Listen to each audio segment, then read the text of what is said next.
We are now 9 days into the transfer window, and despite a quick start for Liverpool with the signing of Cody Gakpo, there hasn't been much to report on despite the club needing a few additions in the middle of the park. Many fans are frustrated at the way FSG are handling the football club, which in turn will make today's news something that will put a smile on some fans' faces as we have a takeover update. Not only that, but we'll discuss the latest Liverpool news from the last 24 hours. There is so much to cover in today's video.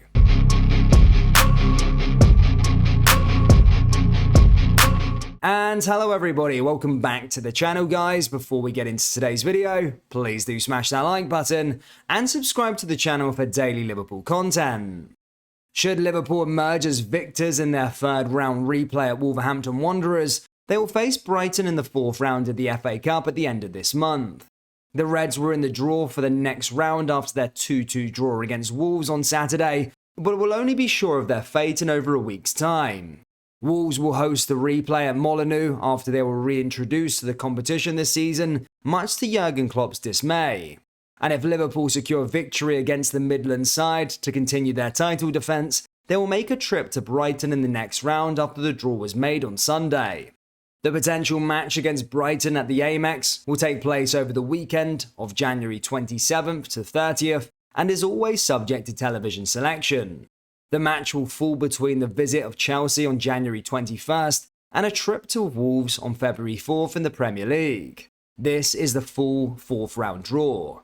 Preston North End vs Tottenham Hotspur, Southampton vs Blackpool, Wrexham vs Sheffield United, Ipswich Town vs Burnley, Manchester United vs Reading, Luton or Wigan vs Grimsby Town, Derby vs West Ham, Stoke vs Stevenage, Blackburn vs Forest Green or Birmingham, Walsall vs Leicester, Sheffield Wednesday vs Fleetwood Town, Manchester City vs Oxford or Arsenal, Bristol City or Swansea vs Sheffield or West Brom, Brighton vs Liverpool or Wolves, Fulham vs Sunderland, and Boreham Wood or Accrington Stanley vs Cardiff or Leeds.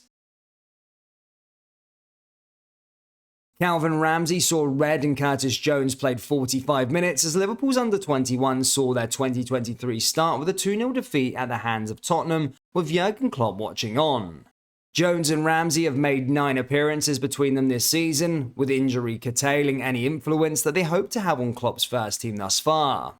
Neither were named in Liverpool's matchday squad against Wolverhampton Wanderers on Saturday, and instead were included in the starting 11 in the reserves as they played their first game of 2023, as too was Ben Doak, who made a brief cameo off the bench at Anfield. Liverpool's number 17 had not played more than a half of football since the start of November, but he took a valuable step towards full match fitness with 45 minutes in the midfield against Spurs. The afternoon was not as productive for Ramsey, however, having been shown a straight red card just after 20 minutes after he tripped up Romain Mundle as Liverpool's last man. With only 93 minutes for the first team under his belt, it's far from ideal for a player in need of match sharpness. The 10-men Reds were on the back foot but still posed a threat, while Harvey Davies had plenty to do to keep Spurs at bay and only faltered in the first half stoppage time as Jamie Donnelly scored.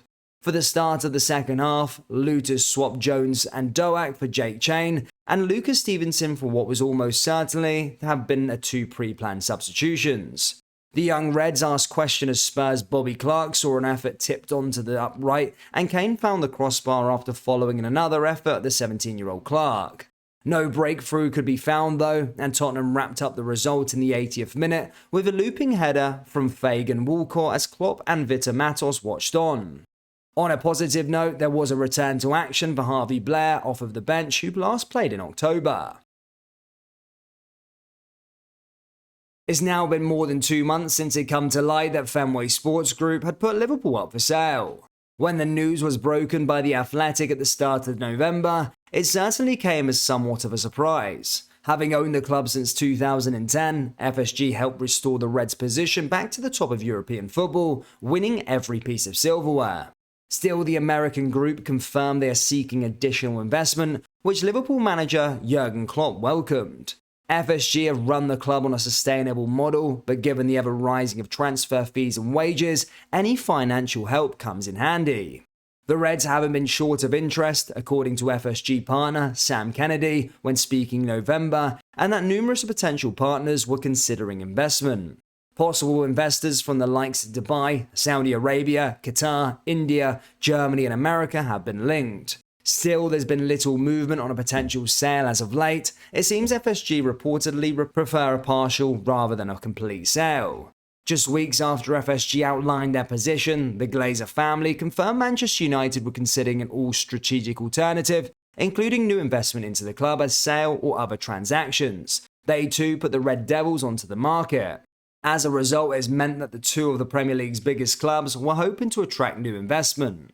And according to agent John Smith, who helped create the Premier League back in 1992, American investors will be looking to position themselves at some of the biggest clubs in the world. He told Court Offside, "There's a swirl of Middle Eastern money, along with American money, that is being lined up to a globalized sport, and football is at the very top of that list.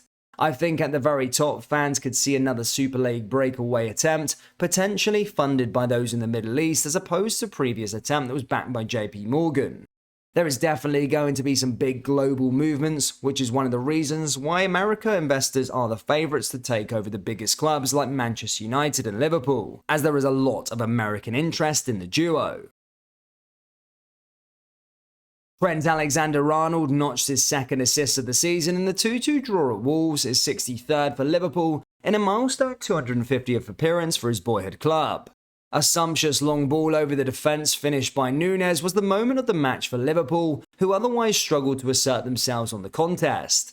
Alexander-Arnold was one of a few standouts in his 250th appearance for Liverpool on Saturday, adding to an incredible assist tally that now stands at 63.